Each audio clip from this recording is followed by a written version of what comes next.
Тепер офіційно у Генеральній прокуратурі Туреччини заявили, журналіста Джамаля Хашогі в консульстві Саудівської Аравії спочатку вбили, а потім розчленували.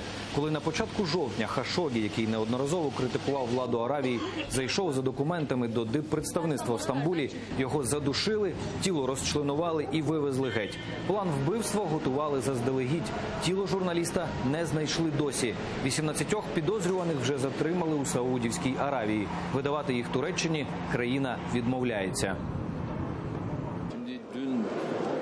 Наш прокурор сказав своєму саудівському колезі, що затримані мають постати перед судом тут, оскільки злочин було скоєно в Туреччині. Звісно, запитав він і про те, хто ж відрядив сюди цих 18 людей. Як генеральний прокурор Саудівської Аравії, він має знати цю людину. Один проти всіх. Кілька одиночних пікетів на підтримку українських політв'язнів влаштували росіяни біля будівлі ФСБ в Москві. По черзі вони підходили і розгортали плакати з вимогою звільнити Сенцова і Балуха, обміняти всіх на всіх і пояснити, де подівся Ервін Ібрагімов. За активістами пильно стежили силовики, усіх фотографували, але нікого не затримували.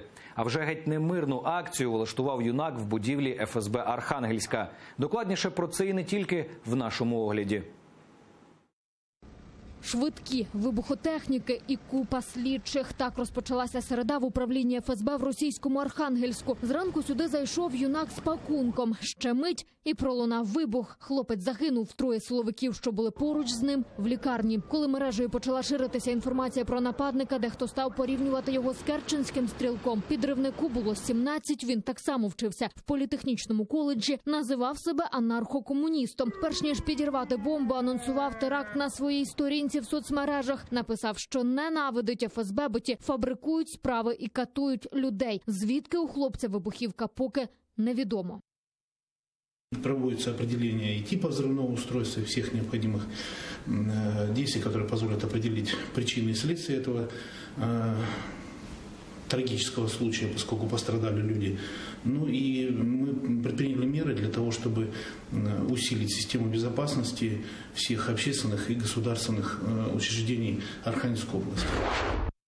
Як не кийками, то штрафами. Росія запроваджує нове покарання для організаторів публічних заходів, зокрема й мітингів та акцій протесту. Такий закон підписав нині президент Владимир Путін, а потрібен він нібито для того, щоб росіяни не подавали багато однотипних заявок на проведення заходів і вчасно інформували, якщо скасовують публічну акцію. Словом, називали автори свій закон як завгодно, замовчуючи лише його реальне призначення – наступ на свободу слова. Карати офіційно за зловживання правом на мітинги будуть рублем. Це штраф від 5 до 25 тисяч. У гривнях це приблизно від 2 до 11 тисяч. Для організацій покарання суворіше – до 100 тисяч рублів або ж 42 тисячі гривень.